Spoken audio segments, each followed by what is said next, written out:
cette vidéo et c'est vraiment un bonheur de vous voir. Du coup, on va en profiter pour faire un petit peu différent, changer un peu la forme, que ça soit peut-être plus simple.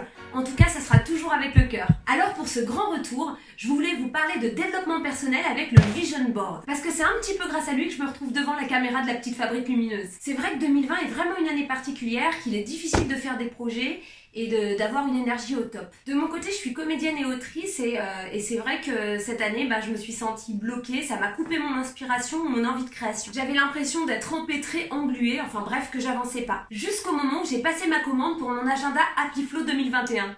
2021 quoi, on n'en peut plus. On l'attend comme le Messie. 2021. Alors l'agenda Happy Flow, je vous en avais déjà parlé, je vais vous mettre le lien de l'épisode qu'on avait consacré sur lui. Juste là. Et en fait, Florence, la créatrice de l'agenda, m'a proposé à ce moment-là de faire un atelier Vision Board. Alors j'avais déjà entendu parler de l'impact hyper positif du Vision Board, j'en avais même fait un, mais j'avais pas pris le temps de vraiment me connecter aux images que je choisissais, et du coup, pour dire la vérité, je le regardais même pas. C'est dommage parce que la puissance de la visualisation créative est sans limite, et qu'on peut conditionner notre cerveau à penser de manière positive. Alors pour ça, comment faire? Eh bien, en se posant cette question, si j'avais une baguette magique, à quoi ressemblerait ma vie?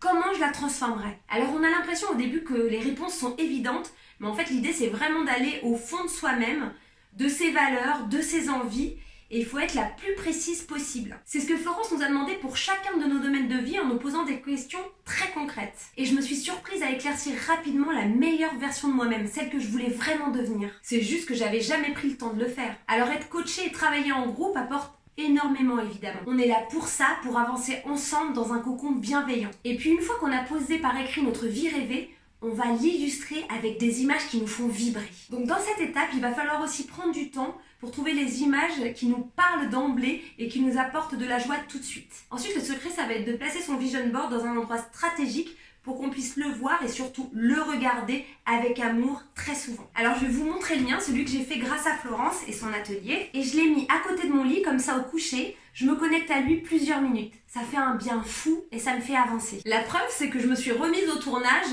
et j'ai commencé l'écriture d'un scénario. Et je peux te dire que c'était pas gagné. Enfin, mon petit conseil de fin de vidéo, c'est d'utiliser ce temps particulier, ce temps entre guillemets, pour prendre du temps pour soi et vraiment de mettre le focus sur ses envies véritables. Prendre des cours, faire des ateliers, avoir des lectures positives. Je vais mettre dans la description le lien du site de Florence qui regorge de pépites. Les choux, la vidéo se termine et comme ça fait un bail qu'on n'a pas partagé de vidéo et que YouTube n'aime pas trop ça, n'hésitez pas encore plus à liker, à commenter, à partager nos vidéos pour nous soutenir dans cette effervescente YouTubesque. Wouh! On vous embrasse fort et on vous dit à bientôt sur la petite fabrique lumineuse.